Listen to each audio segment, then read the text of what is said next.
The morning I found out I could hear everyone's thoughts, my wife had already started mentally calculating how long she'd have to keep me around. I was standing at the altar in this cathedral so old it probably remembered when Chicago was just a trading post along the lake. Everything smelled like old money, the kind that had been filtering through the same families for 4 generations, collecting interest and secrets the way other people collect dust. My name is Marcus, and I'd known for about 2 minutes that I was trapped in something so carefully constructed that I wouldn't understand the architecture until years later. Let me back up. I need you to understand what the day actually felt like before everything collapsed. 6 months before the wedding, I was a middle manager at a marketing firm in the West Loop. Not rich, not poor, but exactly the kind of person who was invisible to the North Shore set. I worked with real people, people who had real problems, who didn't own vacation homes or worry about which charity board made them look the most philanthropic. Then I met Catherine at a networking event. She was wearing a dress that probably cost more than my car payment, and she was laughing at something her friend said in a way that made her seem almost human. I didn't know at the time that she was hunting. I didn't know that her family, the Ashworth family, one of the oldest wealth structures in the Great Lakes region, had already vetted me, background checked me, and determined I was safe enough to marry. Not good enough, safe enough. The engagement happened fast. 3 months. Her father, Harold, met me once. He looked at me the way you'd look at a piece of furniture in a showroom, calculating its resale value, and whether it would look good next to existing pieces. I remember him asking me about my retirement contributions. Not my dreams, not my family, my retirement plan. But I was in love. Or I thought I was. Or maybe I was just flattered that someone who looked like Catherine would want to be around someone who looked like me. Either way, I said yes. Now, let me tell you something about standing at an altar wearing a tuxedo that the tailor assured me fit perfectly, but that still felt borrowed. There's this moment, about 30 seconds before your bride walks down the aisle, where your entire nervous system recalibrates. Your heart is hammering. Your mouth tastes like copper. The photographer's flash keeps going off and you're thinking about whether you're going to cry or throw up or both. That's the moment it happened. It started as this strange tingling at the base of my skull, like when your leg falls asleep, but the exact opposite of that sensation. It was waking up. It was like someone was turning up the volume on a radio I'd never known existed, and suddenly the station came in crystal clear. I could hear people's thoughts, not their words, their actual thoughts. The internal monologues that never make it to their faces. The cathedral went silent, the organ stopped, the whispers died down, the photographer paused, and all I could hear was noise. Pure mental noise. Hundreds of voices layering over each other. Mrs. Henderson from the country club thinking about how cheap my tuxedo looked compared to what her son-in-law wore. One of my groomsmen wondering if the cocktail hour would have an open bar. Harold, Catherine's father, thinking about quarterly projections and whether his daughter's marriage would make a good photo for the firm's holiday newsletter. I nearly lost my mind. My hands started shaking. I genuinely thought I was having a stroke at my own wedding. Then Catherine appeared. She looked like she'd emerged from a magazine about bridal perfection. The dress probably took 6 hours to put on. Her makeup was so precise that I could count the individual brushstrokes. She was walking toward me with this gentle smile, this look of pure emotion that suggested she'd been dreaming about this moment her entire life. She took my hands. Her skin was cold, and I heard her thought, clear as the Chicago skyline outside the cathedral windows. At least this time I'll secure the better arrangement than Diane managed. That was it. That was the moment I understood. Everything was a calculation. I want to pause here and tell you something. If you have ever been in a room where you suddenly realized that someone you trusted was not who you thought they were, you know that feeling of the floor opening up beneath you. You know that sensation of your entire understanding of reality reconstructing itself in real time. That's what that moment felt like. But I couldn't walk out. I couldn't scream. I couldn't do anything except stand there, holding her cold hands, and hear the mental voices of 300 people, most of whom were already composing the story they'd tell about my wedding at their country clubs later that week. The minister began. I don't remember what he said. My brain was too busy processing the conversation I was having with everyone in the room without saying a single word. Diane, that was Catherine's sister, was standing 3 people over in a bridesmaid dress that didn't quite fit right, and she was thinking about me. Specifically, she was thinking about taking what Catherine had just claimed. Her mental voice was bitter and sharp, and completely unguarded. She always gets what should have been mine. The men, the opportunities, the clean path forward. If I'd moved faster, Marcus would have been mine instead. That wasn't possible. I'd known the Ashworth sisters for almost 2 years through my engagement to Catherine, and Diane had treated me with the kind of polite coldness you reserve for people you've accepted into your life out of obligation, not preference. But apparently there was an entire emotional universe I'd been completely blind to. Then my best friend from college, sitting in the groomsman lineup, thought something that made my blood go absolutely still. This family is going to destroy him. He'll be gone in 5 years, mark it down. But even that wasn't the worst part. The worst part was her father Harold, the man who owned 2 buildings in the Loop and controlled investment portfolios that could move markets. His thought was clinical and cold. Let's see how long this one lasts. The last one made it through the financial review but couldn't handle the social pressure. This one looks physically taller, which might help. The last one. Not the first. The last one. How many men had walked down this aisle? How many had tried to become part of this family only to be pushed out the back door like defective merchandise? Let me be clear about something. When I say I heard their thoughts, I'm not talking about some vague sense of what people were thinking. I mean, I heard complete sentences, internal monologues, unfiltered opinions that these people would never, ever say out loud. It was like accessing everyone's private diary at the same time. And the message was consistent. The Ashworth family did not expect me to survive. When Catherine and I exchanged vows, she was speaking words about love and commitment and building a future together, while her mind was narrating something entirely different. Stay useful. Don't embarrass me tonight. Don't embarrass me in front of these people who matter. I was already doing the math in my head. If I walked out, I'd look insane. If I confronted her, it would confirm whatever narrative her family had already created about me being unstable. So I did the only thing I could do. I finished the ceremony. I smiled. I kissed her, and I listened. If you've ever felt like you were on the outside of a secret, watching people participate in conversations you weren't part of, then you understand what that reception felt like. The ballroom of the Ashworth estate. And yes, there's an actual estate, about 40 minutes north of the city, with a ballroom was full of people performing elaborate theater. Every smile was calculated. Every compliment was a small negotiation. The photographer positioned us for what felt like 1,000 different shots, and in every single photo, Catherine wore that magazine-perfect expression, while something else entirely was happening behind her eyes. I can't tell you how disorienting it is to suddenly have access to everyone's real opinions about you. Diane's father thinking I was attractive but financially unreliable. A cousin wondering if I'd signed a prenup, and whether I knew about the Ashworth's track record. His wife thinking I looked younger than she'd expected, which apparently was a negative thing because younger men were supposedly more likely to cause problems. But here's where I made a decision that would change everything. Instead of spiraling into panic or anger, I started to listen strategically. I started to understand the architecture of how this family operated. They thought in terms of power and utility.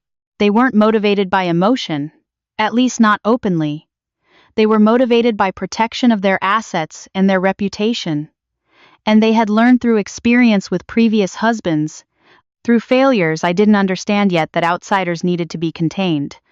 So they'd built systems, legal systems, financial systems, social systems designed to make sure that anyone who married into the Ashworth family would either conform to the structure or be discarded. That night, after the reception, after we'd danced and smiled and done all the things that newly married couples are supposed to do, Catherine led me through the corridors of the estate toward the master bedroom. The hallways were lined with portraits of Ashworth ancestors, people whose eyes seemed to follow you as you walked past, people who'd had 4, 5, sometimes 6 generations to accumulate power and protection. "Here's your room," Catherine said, stopping at a heavy wooden door. Then she added, "Don't get too comfortable, Marcus." It wasn't a threat exactly, but it wasn't a kindness either. I should have known something was wrong immediately. I should have realized that a new bride doesn't tell her new husband not to get comfortable unless she's already planning his exit. But I was still processing everything I'd heard during the ceremony, still trying to build a framework that made sense of this new sensory experience. I showered. It changed into the pajamas I'd packed, which suddenly seemed laughably cheap in this context of 600 thread, count Egyptian cotton, everything, and was sitting in the sitting room when the front door opened. It was Harold, still in his tuxedo, still looking like he was mentally running a spreadsheet. He wasn't alone. With him came Catherine's uncle, the family's head of legal operations, and a man I'd never seen before, who I would later learn was their private financial advisor. "We need to discuss some arrangements before the evening gets too late," Harold said.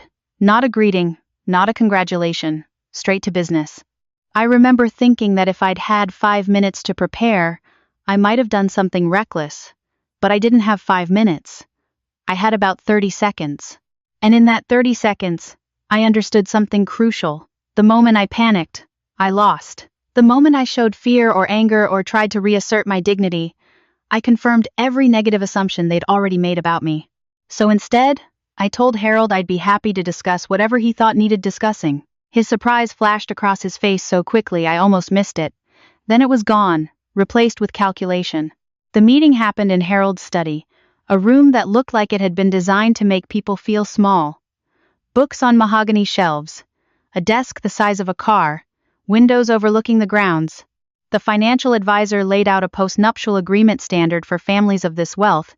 He assured me that essentially gave me everything I needed to stay comfortable, but nothing that would actually give me leverage.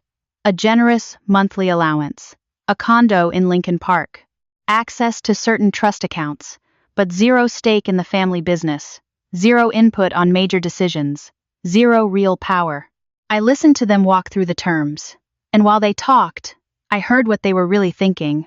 Harold was thinking, I want to see if he breaks immediately like the last one did, or if he at least has the spine to negotiate. Catherine's uncle was thinking, this should be simple. Young, nobody to go to, zero family money. He'll take what we offer and be grateful. The financial advisor was thinking, I've done this 4 times before. 3 of them are either divorced or signed major settlements. 1 just disappeared. They're all the same. That's when I realized something. They'd done this before, multiple times, and most of the men hadn't lasted. This is very generous, I said, setting the contract down without signing. But I'd like to propose something different. The silence in the room was absolute. I want ownership, I said. Specifically, I want equity in one of your subsidiaries. Let me build something for you. Give me 12 months. If I can make it profitable, I keep the stake. If I fail, I walk away with nothing. No severance. No allowance. Nothing. Harold's eyebrows went up. The uncle looked like he was about to interrupt. But Harold held up a hand. You realize you're proposing to bet your entire future on a failing business, correct? I'm betting on myself, I said. And I'm offering you a no-lose scenario. Either I prove I'm useful, or I remove myself from your life without costing you $1. I could hear his mental response. This one might actually be different. Possibly stupid, but different. 12 months, he finally said. But the metrics have to be specific. Revenue growth, client retention, market expansion, not just barely profitable, significantly improved. Understood, I said. And just like that, I'd stopped being someone they were planning to dispose of. I'd become someone they were willing to watch fail. Let me tell you something about the first subsidiary I took over. It was called Ashworth Analytics, and it was dying. No, it was already dead. It was just still warm. The offices were downtown, in a building full of companies that were on their way up, or on their way down, and Ashworth Analytics was definitively the latter. The carpet looked like it had been installed during the Reagan administration. The cubicles were half empty, like someone had gone through and claimed desks for people who weren't coming back. The few people who remained looked like survivors of a particularly brutal military campaign. There were, I counted, exactly 12 employees left. 12 people managing a business that was hemorrhaging money, losing clients every quarter, and had apparently been written off as unsalvageable. My first meeting with them was brutal. I brought them into the conference room, which smelled like stale coffee and desperation, and I did something that none of the corporate overlords they'd dealt with previously had apparently done. I was honest. I'm not going to lie to you, I said. I have 12 months to turn this around or I lose everything. You probably have less runway than that. But here's what I believe. This company isn't dead. You are. Silence? The business model isn't broken. The execution is. The company has been neglected while the family focused on their major divisions, and it suffered because of that. But there's a market niche here. The mid-sized businesses that are too big for boutique consultants, but too small to interest McKinsey. And nobody in that space is serving them well. I spent the next 2 weeks hiring. I brought in Taylor Chen, a data analyst who could make numbers tell stories. I brought in Priya Kapoor, who'd been working at a mid-tier firm but was hungry to build something. I brought in James Rodriguez, who could make a potential client feel like the most important business relationship in the world. Together, we built a plan. We're going to stop trying to compete with the big boys, I told them. We're going to own our niche completely. We're going to be the consulting firm that understands mid-market companies better than anyone else. We're going to be the firm they call when they need someone who actually gets their world. 3 weeks in, I started noticing odd things. Small things. A meeting that got canceled right before it was about to happen. A proposal that went missing from my desk. A client presentation where all my materials suddenly had outdated information. Then came the day when I arrived to find water everywhere. The sprinkler system had malfunctioned officially, and the entire records room was destroyed. Files soaked. Backup systems damaged. Years of client information in ruins. I should have panicked. Most people would have. But I went straight to my office and accessed the 3 external cloud backups I'd set up the day I took over. Redundancy is what separates the survivors from the destroyed. By Friday we were running normally again. Better than normally. The flood had actually gotten us some press attention as a firm that could handle disaster, and 3 potential clients had reached out wanting to know more about working with a company that prepared for catastrophe. When Diane showed up at my office that Friday afternoon, I could hear her thoughts before she even sat down. Shock. Confusion. Rage that her sabotage hadn't worked. I smiled at her while my own mind was racing through the architecture of what had just happened. She'd been the one flooding the office. She'd been the one trying to destroy me. And she'd failed because I'd prepared for exactly the kind of betrayal she was attempting. Thanks for stopping by, I said pleasantly. It's always good to see family taking an interest in the work. She left without responding, but I could hear her mental spiral. How is he still operating? Why didn't it work? What did I miss?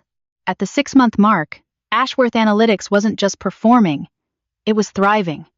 Revenue was up 130%. Client retention had jumped from 37% to 84%. We'd landed 12 new contracts. We had the data to prove that the dead subsidiary was actually becoming valuable. I scheduled the meeting with Harold and the rest of the family. I came prepared with presentations, projections, hard metrics. I laid out exactly what we'd done and why it had worked. When I finished, Harold looked at me differently than he had on our wedding day. There was something in his expression that looked almost like respect. You've exceeded the terms of our agreement, he said. We're prepared to offer you a permanent position as Vice President of Strategic Development, overseeing all underperforming divisions, a real seat on the executive committee. The offer was generous. The salary was insane. The benefits were everything I would have wanted. But there was something he wasn't saying. There was a negotiation happening beneath the surface, and I could hear his mind working through it. The original contract, I said. The post-nuptial agreement. It stated that I get nothing if the subsidiary fails but ownership if it succeeds. I want to honor that original agreement. I get my equity stake. But I'd also like to propose something else. Catherine was sitting at the far end of the table. I could feel her attention on me the way you feel sunlight. I'd like to be an equal partner in this organization. Not an employee. Not an executive on a payroll. An actual partner. The room didn't react outwardly. But mentally, it was pandemonium. Harold was thinking, he's asking for something I didn't know I was willing to give. Catherine's uncle was thinking, this is either the smartest negotiation I've ever witnessed or the stupidest. The family CFO was thinking, this changes everything. It took 3 hours of negotiation, but by the end of the day, they'd agreed. 3 months later, I was sitting in Harold's study again, but this time the dynamic had fundamentally shifted. I wasn't the outsider being tested. I was the partner being consulted. There's something else, he said, gesturing me toward the window overlooking the grounds. The Ashworth Foundation. We're restructuring it. It has been mostly ceremonial, a vehicle for tax optimization and reputation management. But with your experience turning around broken structures, we'd like you to run it.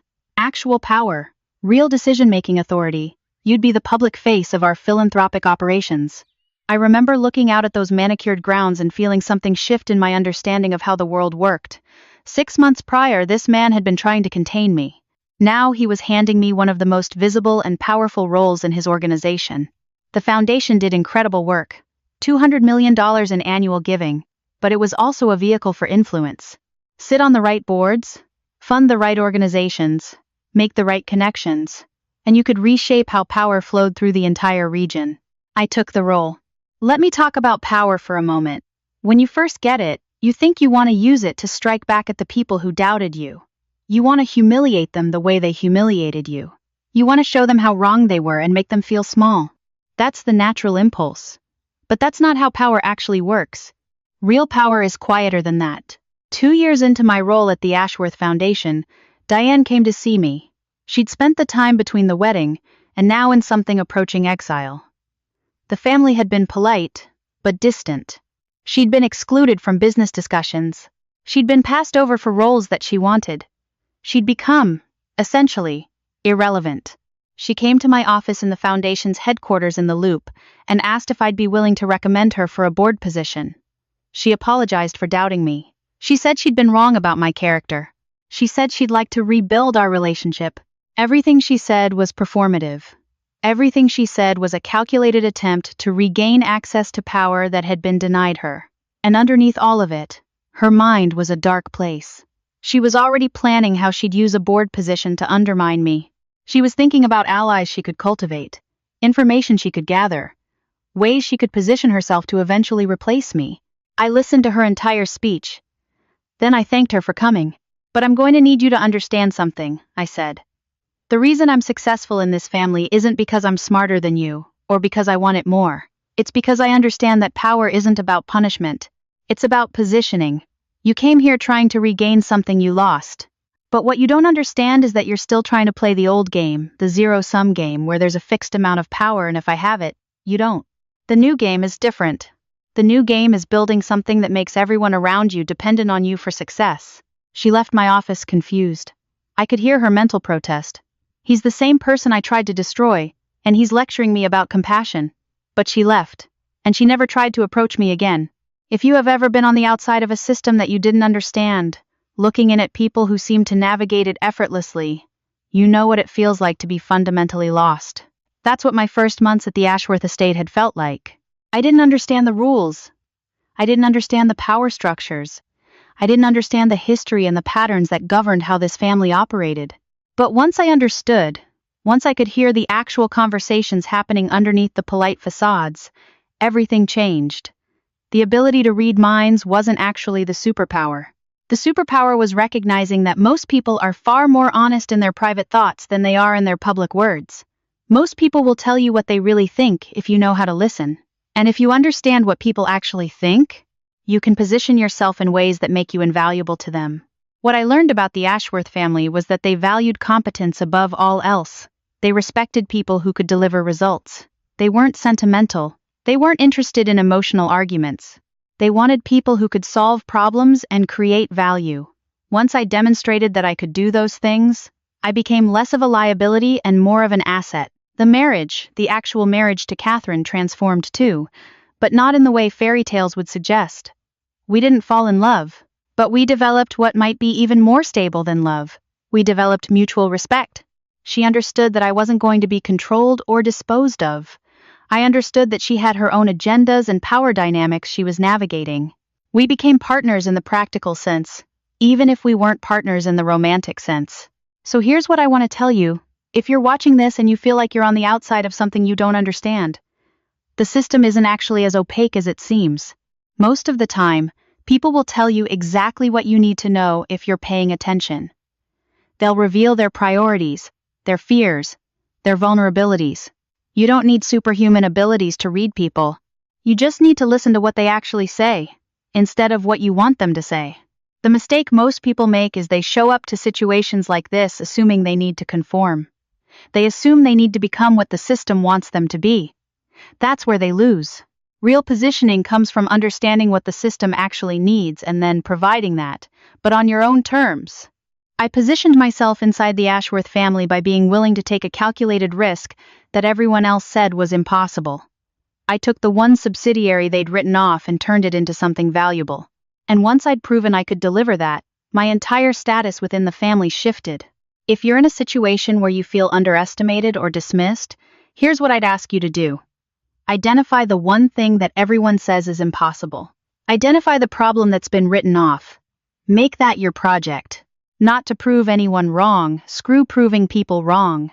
Do it because success in that space will give you leverage that you can use to negotiate for real position and real power.